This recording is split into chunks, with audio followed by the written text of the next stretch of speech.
Pretty good. How about you? Yeah, mine's been pretty good. How many are you in already? I've done 2 already. Cool. Yeah, usually I start out just by a quick introduction, and then this is I think your first one of the system design interview questions. So just like going to be an open-ended question. We're gonna build something together, just on a whiteboard. So yeah, let me start. My name's I've been with since March. Before then, I was at a small Ethereum wallet startup called. We got acquired late last year.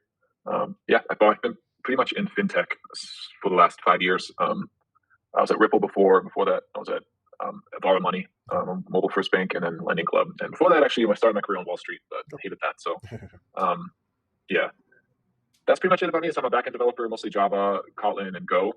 And I'm now on the infrastructure team, building out the Kubernetes platform here. So, tell me a little about yourself. Very cool. All right. I think I'll paste the question in here. Okay. Usually this is 2 people who run this interview, but you only got me today. There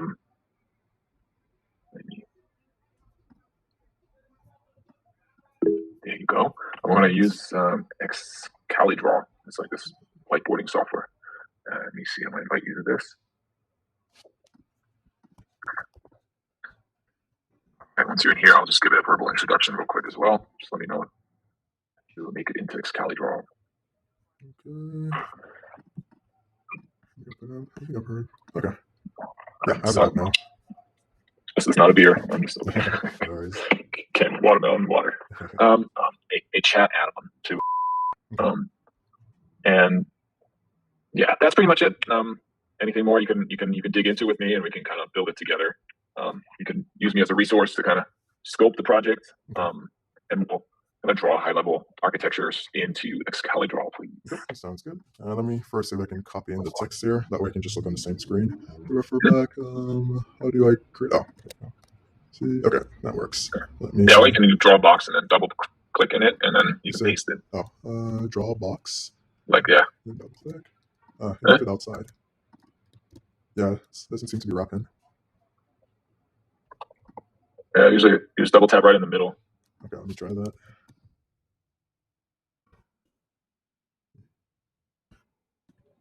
Okay, awesome. So we'd like to add a chat functionality to the platform similar to Facebook Messenger. Your task is to define a high-level architecture for such a system. For some backend data modeling APIs, can treat us as head of product. All right, sounds good. So let me think about this. So first, I guess I want to understand some functional requirements. So I'll split it out into functional and non-functional. Functional requirements. And down here, let's say non-functional. All right, so let's start. What's the first one? So let me scroll back up. I'd like to add a chat function out to the platform. For these tasks, design how to for system to focus on backend. All right, so functional requirements for a chat application. Chat app. So I know. So we want to, I guess, support one-to-one communication. Do we want to support group chats or just one-to-one? Yes. Okay. We would like to support group chat as well. Right, support group chats. What else? We want data persistence, I assume, because I know some chat applications, you start application, you talk, and once it ends, the chat history is lost. Do we want to preserve chat history? Yes, we would like to preserve it forever. Preserve chat history. So that's data persistence. What else? What's else functions? So communicate, preserve chat history. Do we support non-text chat? So images, link shares, videos? I would say let's start with just text for now. Text only, and I'll say for now. All right, so one more communication, group chat, preserve chat history, text only.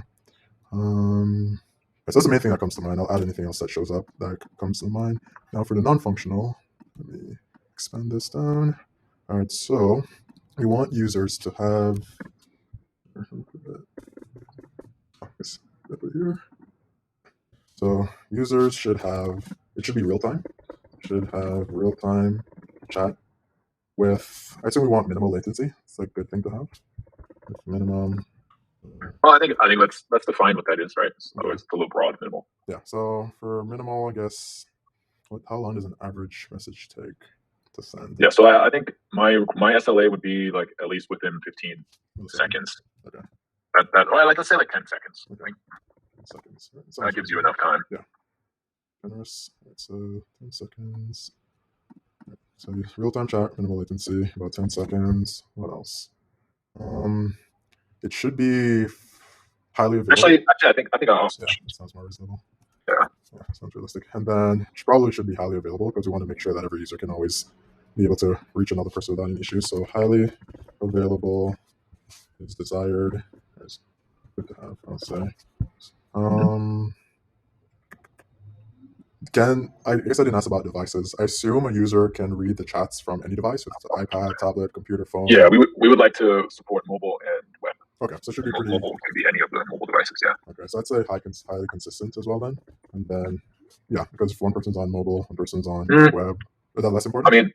I mean, like there's some wiggle room there in terms of consistency, right? We can talk about kind of the trade-offs that so it could be eventual consistency. Yeah. I don't think you'd need to, for example, push up at the same time on all devices, right? Yeah. It's kind of like sometimes apps have like a presence an indicator, like which device you're currently on. Then there's no reason to ping your iPad, for example, if you're on your mobile. Okay, that sounds good. One other one I just remembered that might be helpful for functional requirements. Do we want to support push notifications? I know that's big on Messenger. Yes, I think it'd be nice. So for now, I'll do these 5. There might be another important one you're thinking about, but I'll go with these for now and come back if there's any other functional I'm missing. Yeah, I would just say like let's think about the scope of it. You know. And when you say scope, do you mean how many people? So I mean that's very important when it comes to our planning. Say usage. So let's say about 10,000 users in a chat room is something we would like to support. User size, so up to 10,000 users in a chat room. That's a big chat room. Let me see. So 10,000 users in chat room. I guess we can make some estimations. How many chats per average user? How many messages? Is 10 a good number? 10 messages you mean per day. Chat rooms per day? Yeah. How many messages per user per day? I don't know. I think it's fair for you to just give example, whatever you think. Okay, so let's say average traffic. I'll say we're going to want to support the 10,000 chat room. Let's say averages. Well, that's the maximum, right? Yeah. Like most chat rooms will probably not be in a long tail, but how does about 100,000 users per day an average sound? I know for Facebook Messenger is way more than that. I think Facebook has 2 billion. Like we're thinking in terms of right now, right? Okay. We're not making like a billion people. I guess I don't know how often people message on 100,000 per day. A million? How many people message per day? Just say we have like maybe 10,000 concurrent users potentially. And users, I would say about 10 messages per day per user. Yeah, that might be a good average, but there will definitely be, average, some users that are power users and might have like thousands of messages per day. Who knows? So the average is less useful there than like supporting the power users. Like the Amazon thing where they care about 99 percentile because those shopping carts are the biggest and they make the most money off of. All right, so I guess these are the base expectations I'm going in with. So chat room size 10,000, average traffic about 10,000 users, consider power users thousands. Yeah, that sounds fairly standard. Now I guess we have to talk about storage size. So storage size. So if we're gonna extend this down, so we have 10,000 users. Power users 1,000, so let's say in worst case scenario for the power users, that's 1,000 times 10,000. That's what 10 to the 6 is about this kilo gig. So I'd say about 100 gigabits. Let me see if that makes sense. Well, how big are the messages? Yeah, that's what I'm thinking. I should estimate. So like let's cap messages at like because it's a kilobyte. It's just because we're just gonna do text. So like at most, let's say people can send a kilobyte worth of messages, worth of a message. Yeah, and then per average message. It should be, and then you have 10,000 times that. So it's 10 to the 4 times 10 to the 3. So let's say 1 kilobit times 10,000 times size per day. 10,000. Well, we have 10,000 concurrent users sending like at most 10,000 messages. Yeah, exactly. So number of users, 1,000 messages. Yeah, that should be okay. Good. That looks pretty good. So I can come back to more submissions. I guess I want to, at this point, since we're quite in, I can start doing some high-level mock-in for what components I'd want. Yeah. All right, so let me do a box. I'm going to have a typical client. Like we mentioned, that could be a mobile phone, web, whatever we want. From there, we're going to have, so I'm going to start off, like you said, it's something small and then scale up to time. So this will just be some regular chat server. So from there, the chat server should talk. Okay, there we go. So the chat server should then talk to some data storage, which is where we're going to store all of that. Data store. Move this over. Yeah. All right. So we have some. We're going to draw an arrow. Oh, there we go. So client talks to chat server, and then is there a way to do bi-directional arrows? I guess I'll come back to that. That's okay. Yeah, I'll just do it twice. Oh, I got it. Yeah, you got it. All right, so client, chat server, data store, pretty standard. And even though like the data store probably doesn't talk back to the server, right? Yeah, It's just a response. And since we're going to be supporting multiple clients, let me sort of do this little. Imagine we have multiple clients message in, and I copy paste. Okay, great. And then I'm going to have another arrow because we're going to have different chat rooms, different groups. And then how do I do a dot? Okay, this can work then. So I'll just do. So this sort of implies that there's like etc. There's like multiple of these. Sure. Different clusters. We can also just frame it in terms of like one client with multiple phones. Okay. Like, because I think it'll be interesting to see, like what I said, like how do you know which device they're on? Yeah. So let's just frame it in terms of one person using it. Okay. So let's say person A sends message, and then we're gonna want another arrow back to show the chat server responding with other person's message. So what kind of protocol does this happen over? So we'll say HTTP. Okay. So person A receives message, and we'll put in here HTTP. So how is that? So like, how does person A receive the messages? Is the client polling? Is it long polling? Yeah, how do I want to do it? Actually, I guess I could do a WebSocket. Okay. For that, yeah. Why would you choose that? Because at least in the past, for like side projects that I've done in Django, I know I've always used WebSockets. They're very good for asynchronous messaging. Okay. And yeah, so I think this covers like just a basic chat application. Client sends message to server, chat server receives message back. We're storing everything for data persistence. The case.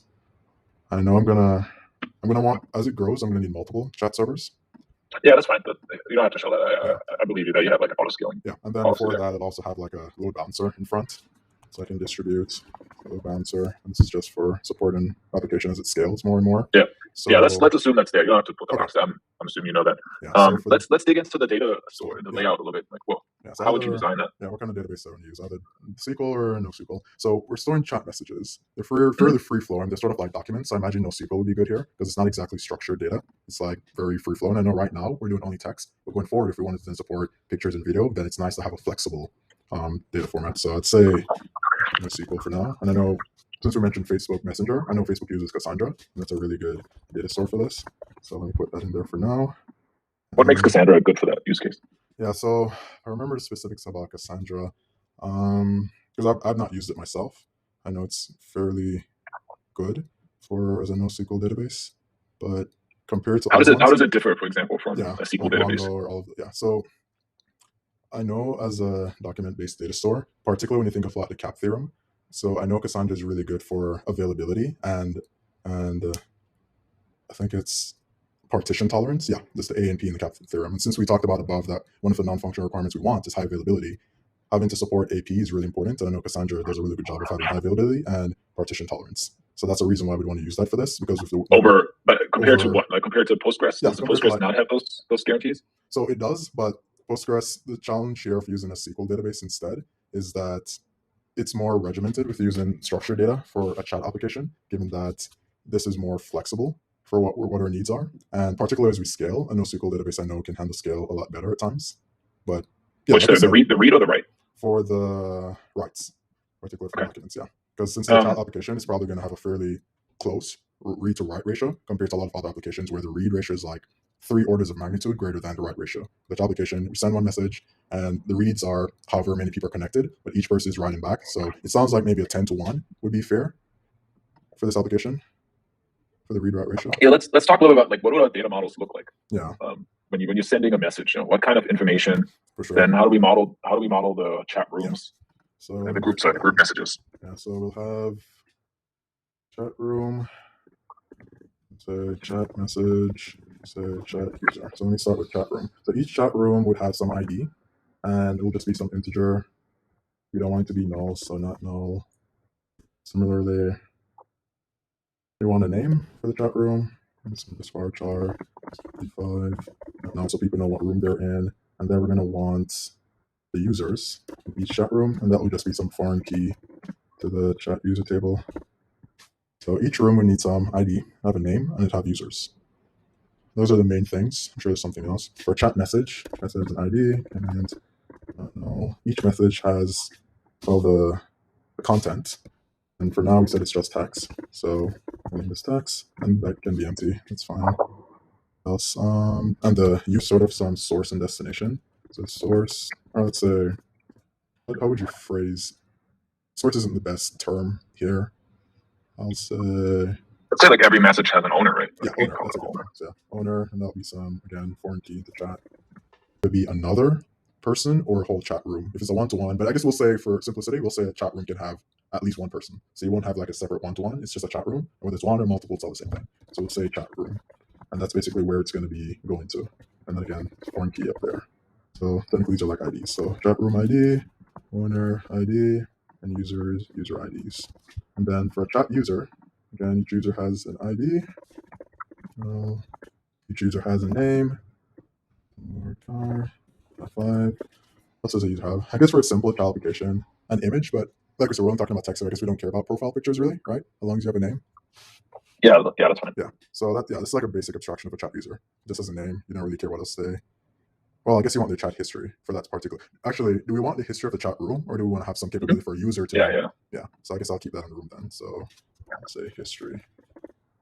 So what does that history field contain? So this history field will contain the chat messages as well as the chat user that made the message. So this would be it's a bit of a complex data object. So I don't know if I want to put that there, because you might just be able to just write a query to get the history of any chat room. You just figure out all the people there. And yeah, I'm trying to think the best way to represent the history, because if it's not something that's fetched often, then it might not be.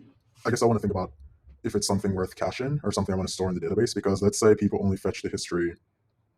Typically, if you enter a chat room, you maybe want to see the last 10 messages. I think that's how Facebook Messenger works. If you join, you see like the last 10 messages. And if you scroll to the top, it like loads. So I assume that means it's fetching more. So you probably just want to store like the last X number of messages in some cache, and then everything else, the whole cat history, in some database. So for that chat history, how would I want to represent that history? Okay, because it's essentially just some mapping between the user and the text, and that's sort of why I wanted to use NoSQL, because it's like a document that just shows this user sent these messages, this user sent these messages sequentially. So you're using a lot of like SQL concepts here in your data models, but you're selecting a NoSQL database. Yeah, I was wondering while running. Sounds like you have some regrets. Yeah, I was wondering while using this if I even needed to use NoSQL, because I imagine, like you said, it's a trade-off. And I think you can make it work either way. I can use both. It's just yeah, because as you scale, well, I can start off. Yeah, I can use SQL to start off, and as I scale, as a need arises, I could just use. Well, what are you concerned about the scale of a SQL database? Yeah, so the scale being like where are we hitting? Where are we hitting limits? So for chat rooms with a lot of power users, for example, I can imagine the space of just a chat history would explode, and that's a good area where you might run into some bottlenecks as the application grows. If there's a lot of like chat rooms that are fairly short-lived, then it might be fine to use something smaller. But as they grow exponentially larger and larger, as more people come in and more messages are sent, then it becomes a huge document essentially. And I think that's a situation where I might want to start considering NoSQL database. Well, it wouldn't become one document, right? Like ideally, each message is somehow tied to a chat room, and you then make you have a query that pulls all messages related to a chat room. Yeah. So I have to make a query to pull the user. So like each chat symbol to pull that, and yeah, that's one way you could do it as well. Like I mentioned before, in the most case, I probably just have some. I think you need like another object here that kind of ties user to chat room, because currently you have a user IDs there that to me sounds like some kind of array of IDs. You probably don't want that. You want some kind of like membership table, right? So people can leave and enter chat rooms at will, without you having to like mutate that object of the chat room. Okay, I get what you're saying. Because if you're selecting SQL, like what are some of SQL's weaknesses? It's probably expensive joins. I can imagine that would be joins are joins are bad joins are weakness.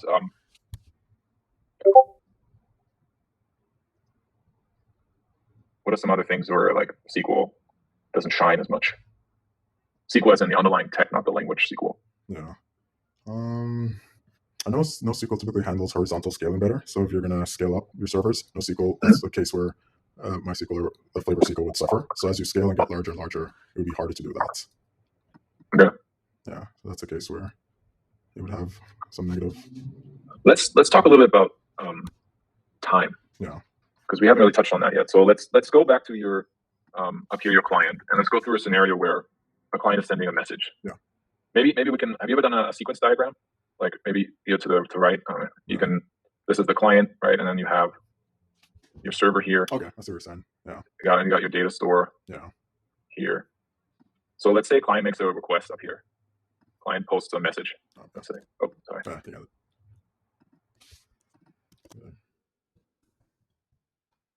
The message post. And Yeah. server. I'll add an extra layer since I added the cache there as well. Because that Yeah, let's not worry about caching yet. yet. We'll get to caching later. Okay. Let's get the flow. So here, message post, and we'll say ever DB. Well, this is like an insert, right? You're just pushing it into the database. Oh, in this case for message post. Yeah. In this case, we're just someone is sending a message, right? Into DB, and then the response. Back. Let me draw another one. Let's say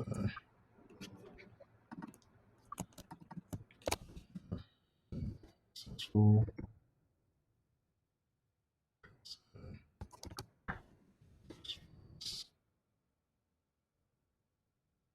Struggle trying to move these around. There we go. Mm-hmm. So for the time so now you have like a message in your message table, and then we have a way to query all messages for a chat room. Yeah. In here, in what order are the messages going to come back? Like, let's say you get an array back of messages that are in the group chat. Yeah. And you said we're going to kind of paginate, right? We want to get the last 10 messages. Mm-hmm. And so in what order? Like, how do we order these messages? And what determines the order?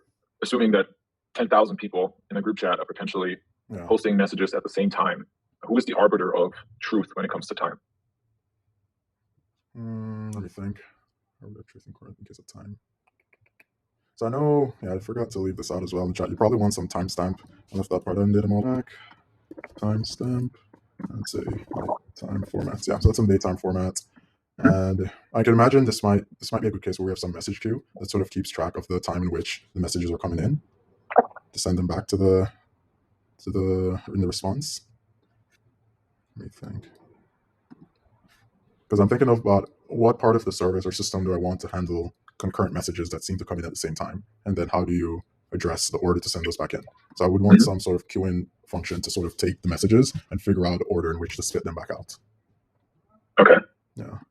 Because the other thing is, like, a message might get retried, right? Like your server might be down, and the client might have just entered a tunnel, lost connection. But imagine like you're in a group chat with iMessage, right? And when you send a message, yours is there, and then your friends usually come after. If yours didn't get sent and you're in a tunnel, your friends then come later. Like, how do you manage that ordering when you're actually on the client, for example, too? Yeah, I guess that would have to be baked into the application itself, because I know some applications, like which one? Some of them in the chat application where you send the message, if it fails, it doesn't automatically retry. It puts that responsibility on the user to click retry if they want to retry the message. So that's one option we could take, to say, let's put the responsibility on the client to determine if they want to retry a failed message. Otherwise, if the message fails and we want to handle retries ourselves, let's say it's a network issue. Once the network connectivity has been restored, then we can automatically retry the message ourselves. But in that situation, I think how Facebook works is, if I send a message to someone and that successfully gets sent, someone, let's say they don't have a network access and they send a message to me, and then I send a message, I don't think Facebook Messenger would reinsert the message where it should have been. I think it sends it at the end once their next network connectivity is restored. So technically the messages are out of order. So I guess it really depends on what the expectations are. Do we want to ensure the order of the original intention when the client sent it, or do we want to put the order in which the system can? No, I think it's fair to assume that if you didn't get it out, that it will come later. Yeah. Otherwise you would have to reorder the messages on everyone's phone. Yeah. That would be a weird user experience. Exactly. So in my situation, I'd probably just wait until the network is ready or everything is in a healthy state to then push the message out to all the clients. Okay. Yeah. And then the clients get a response and then read group chat. So in a situation like that, read group chat. So I imagine when you say read group chat, is this like the front page of Messenger? Like you have 10 different groups? You like basically click into a group chat. Yeah. Okay. So in a situation like that, I know you mentioned we're not thinking about a cache, but that's exactly where I'd use a cache to fetch the last message, because that's usually what's shown, the group name, and then the last chat message. You can just cache that because you don't need to fetch the whole cache history. But, well, let's just assume your database that you're using has some caching built in. Caching. So like, if we get into caching at this point, caching is one of the most complicated things. You're just going to spend time on caching and when to invalidate a cache and all that. Yeah. So yeah, in a situation like this, I would then so read group chat. So I'd fetch. Well, first, I think there would be. I'm assuming you would create a WebSocket session, right? Yeah. Because you're going to fetch, but you're also going to somehow create this connection, this bi-directional. Yeah. Right. So like your HTTP connection. What happens to your HTTP connection? Okay, I get what you're saying. Let me think. What do I do in that situation?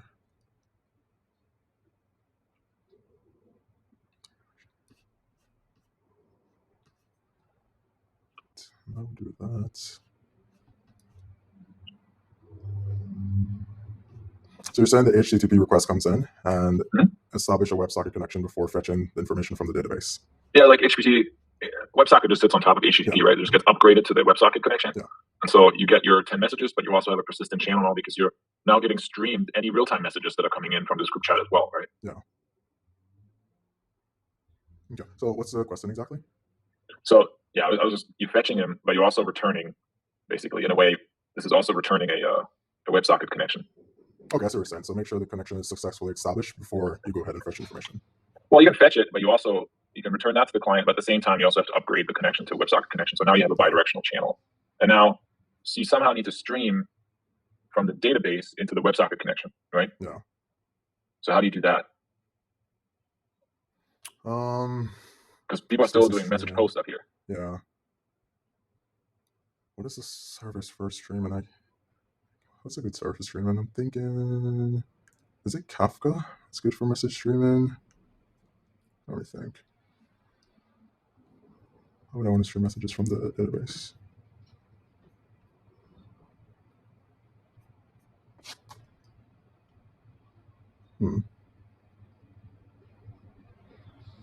Yeah, imagine in a situation like this, it would be I'd use something like some service like Kafka to stream messages from the database into the socket.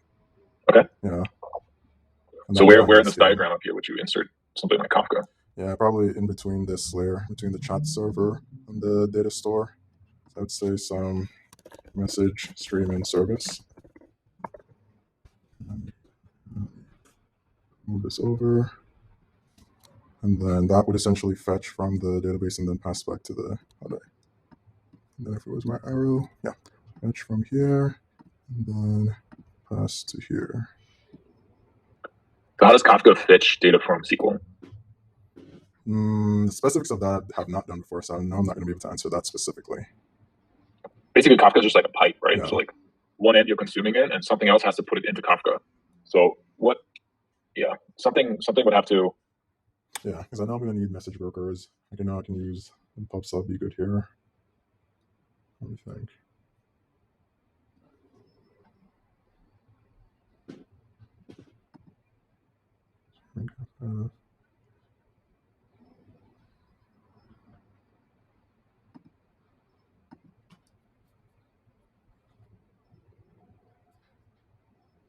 So it goes there, then it goes there.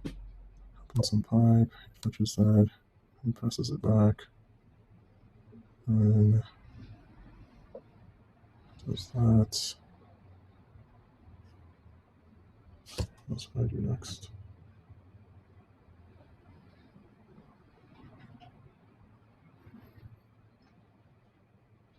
Yeah, I wouldn't know the specifics of this part. I haven't done this before. Okay, we could also you try and satisfy the SLA with some kind of long polling, right? Yeah. Like you can have WebSocket session has to have like a concurrent list on the database, but databases also produce something called the wall, the write-ahead log, right? So every time something is inserted into MySQL or Postgres, it's also then written to a log, and that log is usually what's used for replication. If you think about Postgres supports something called read replicas, and how they get populated is through this wall. And so basically, a transaction is not completed in SQL until it's also written to the wall. Yeah.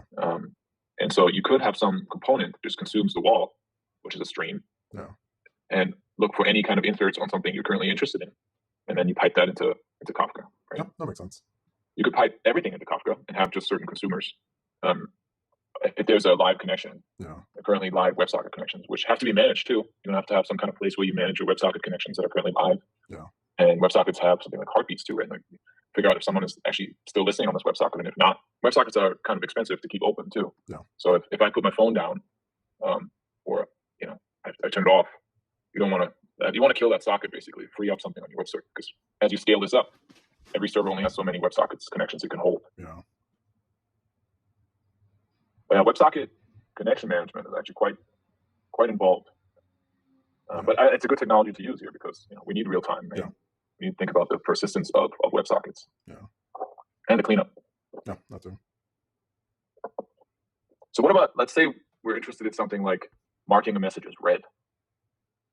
Where would you, in your model, kind of tackle that problem? Let's say we have something that reads from the database, publish it to Kafka, and you have something that's, if the WebSocket connection is still alive, consumes Kafka. So that now let's say there's a message that someone writes to the chat room, and if there's a WebSocket connection, if you're listening and you see the message, it should somehow be marked as read. How do we keep track of that information? Well, since it's a chat room and there are multiple people, we have to keep track of who's reading the message. So, like in Instagram, when you send a message, you see like so-and-so has seen this. Exactly. How does Facebook do that? So, before I answer that, I definitely haven't done it, so I can't say how Facebook does it. No, I mean, I haven't implemented that either. Like, we're both new to this. So, like, how do you think that would happen? Yeah, because essentially you need to know the message is pushed out, who has it been delivered to, has that person seen it, and how do you know the person seen it? How do you store that information of being seen for that? And for each chat message, right now, it doesn't support any concept of being seen, because I know, at least in Facebook Messenger and WhatsApp, there's essentially two layers. There's delivered, and then there's read. And that's something that I probably would also want to include in this data, in the data fields for delivered and read. But as for read, so exactly, how it delivered? Like, what kind of action would cause you to flip the status to delivered here? Yeah, delivered would be in the case where the WebSocket is still open and the message has been consumed, then you know it's delivered. No, so like, let's send the message, right? Me as the sender. When do I get the first check mark? Two check marks meaning it got read. First check mark just means it got delivered. What does delivered mean in this case? Delivered means the message has been, I don't want to say pushed to the client, because that sort of implies that the client accessed the message, which it hasn't yet. That would be read then in that case, right? Exactly. Read to the client though, or I guess to the server. So like once it's in the data store, right? You would consider it delivered to the service. Yeah. And then it's read when the information is fetched from the database and delivered back to the client requesting it. And that's so that acknowledgement has to come from the client of the person that's seen your message, right? Yeah. So that client somehow has to let the server know, it's like, hey, this message ID has been seen by me. Yeah. Okay. Yeah. So the client fetches the latest message and again sends a response back to the server that said this ID has seen this message. So where would you keep track of that?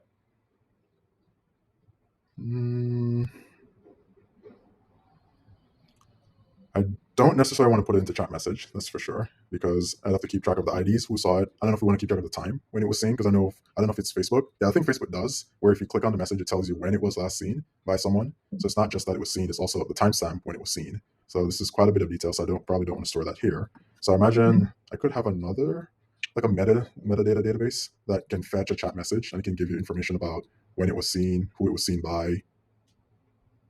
Yeah. Oh, the database? You want to keep it? You want to keep it in a different data store? You said database. So yeah, I guess I don't want to. Not data store. That would be something that I'd probably want to store in a cache or something smaller. Why is that? Because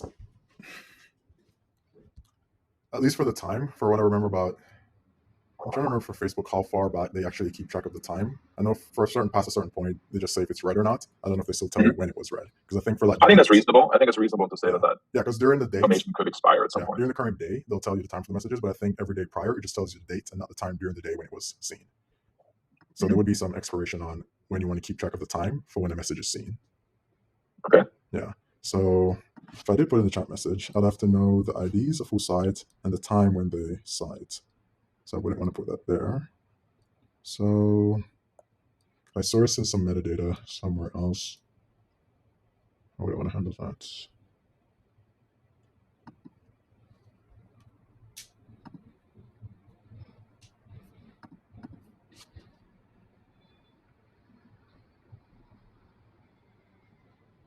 Yeah, imagine that might be a situation where you'd had some read replica where you just, the main data that you can have some master slave architecture where as the database writes to the, as the messages come in and you're writing to the database, you'd store some metadata on the read replicas to just fetch sort of metadata like that, where you can get information about the time and the IDs for who it was seen by.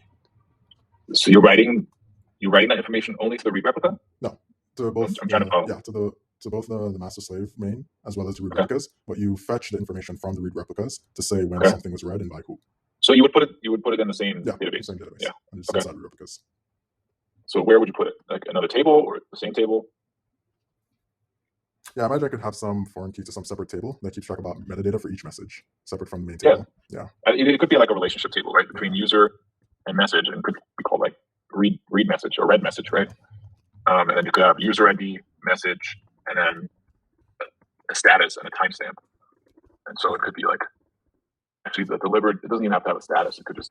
All right, man. I mean, we could go on and on. This is a very complex issue. So Thanks for doing that with me. Yeah, sure. Open-ended, but Sure. yeah, thanks for taking me through this. I want to make sure I also give you some time, about 4 minutes to Yeah. ask me some questions as well about life, whatever. Yeah, I guess I'd be curious to know what have been some of the projects that you've been working on. So when I first started, I worked on the search infrastructure. Basically, we index all NFTs that get created, and we discover them on chain, Yeah. and we index them into Elasticsearch. Okay. And when you search on our page, that actually hits Elasticsearch, and that information needs to be kept up to date because NFTs they sometimes are mutable, sometimes immutable.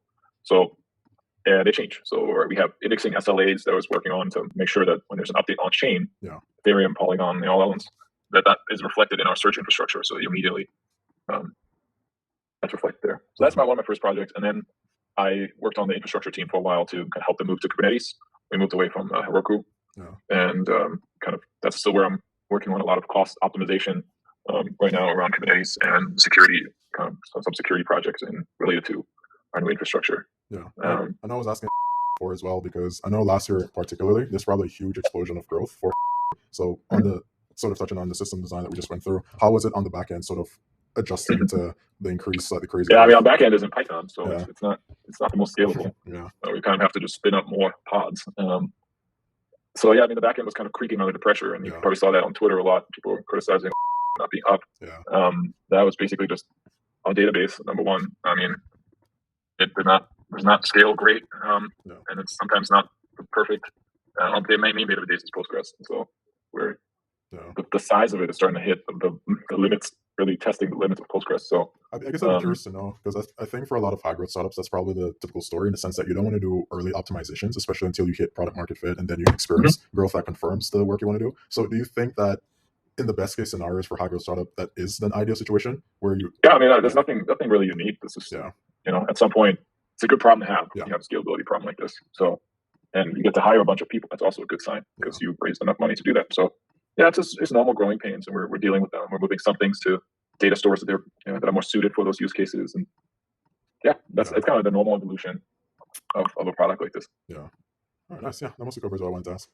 Cool, man. All right, I think up next to see him lurking out here, so I will let you catch up with him. All right, sounds great, and thanks again for chatting. Yeah, no problem. Thank you. Right. Take it easy. Bye.